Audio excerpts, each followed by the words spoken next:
final objection against objectivist history calls into question the very purpose of historical investigation. That is, the postmodern historian wonders if history can even be done.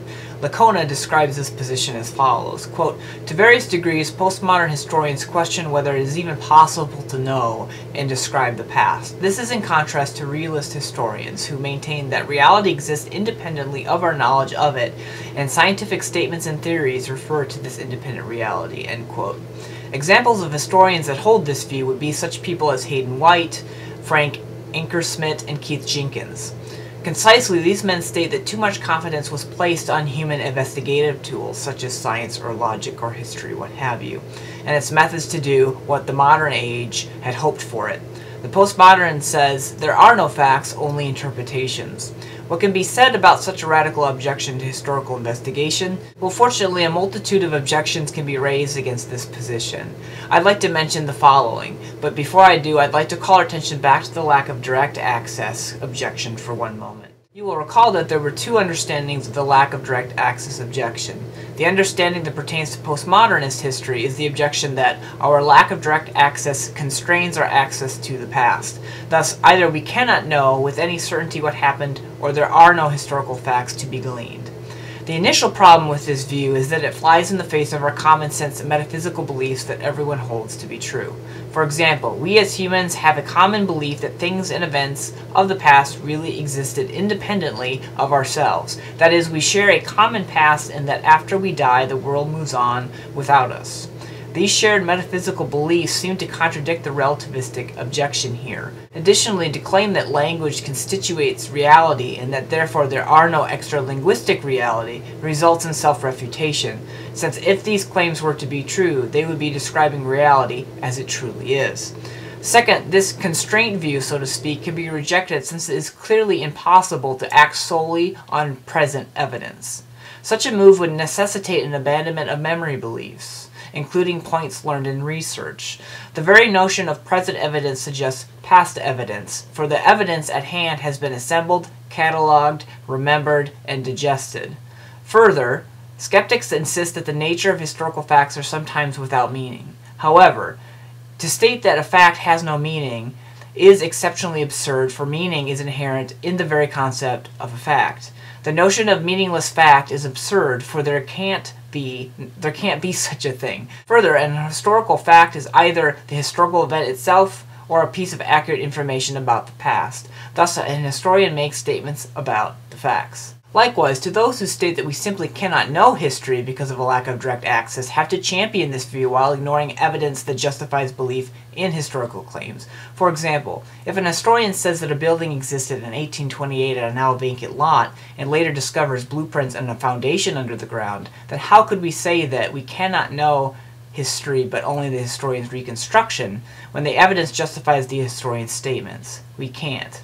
Likewise, we have historical knowledge versus belief if you consider an analogy to a police investigator, who on the basis of evidence offers a reconstruction of a crime that eyewitnesses know to be true. The investigator would be said to know what happened since his belief is rooted on evidence if it is true. Likewise, the historian who holds the correct picture of the past does so on the basis of evidence, and therefore by definition knows the past if it is true. So it quickly becomes apparent that the objection from a lack of direct access organized metaphysically is absurd. I'd like now to briefly contrast the postmodernist objection against realist history. Again, fortunately for realists, there is a multitude of objections against the postmodernist account of history. I'd like to briefly mention three. Perhaps the most obvious problem that can be said and raised against the postmodern historian is that his views are self-refuting. Realist Perez Zagaran notes that, quote, "Like historians, postmodernist authors tell stories about the past that they seem to hope and believe are true and consistent with the facts." Elizabeth Earthmarth, a contributor to the Postmodern History Reader, who wishes to regard everything as a text and who aims to subvert the conception of ties she associates with modernism and traditional historiography, that would be realism, makes many factual statements about the past, end quote. Thomas Haskell, also a realist, argues and agrees when he notes, quote, "Having warned his readers of the inescapable futility of all efforts to present the past as it was, the postmodernist then embarks upon the very course he has just declared to be impossibly naive." Does the postmodernist believe in the postulate of realism? Certainly not, if we judge from what he says on the subject, but if we take into account what he does as well as what he says, he seems in the end, in practice, unable to escape it, that being realism." End quote.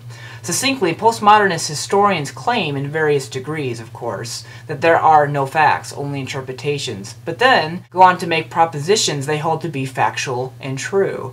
This is simply self-refuting. They can't have their cake and eat it too. Second, the postmodernist historian seems to rest his case on a fallacy.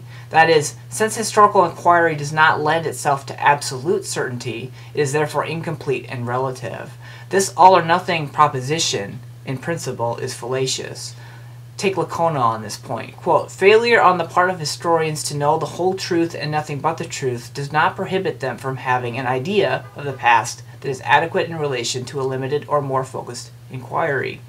McCullough contends that although uncertainty always exists, the meaning of a text is often not so vague as to make it impossible to define their truth conditions. If it were, we could not communicate as effectively as we do. End quote.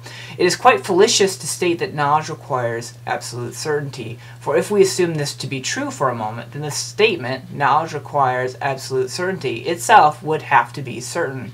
But as long as we can come up with some plausible negation of the claim, then the claim is not certain, and therefore not knowledge. Put simply, we know a great number of things that we're not absolutely certain about. Example, that your parents genuinely love you. In addition to the self-refutatious nature of postmodern history and the fallacious equation of knowledge with absolute certainty, postmodernism's concern over the fallibility of inference seems misplaced.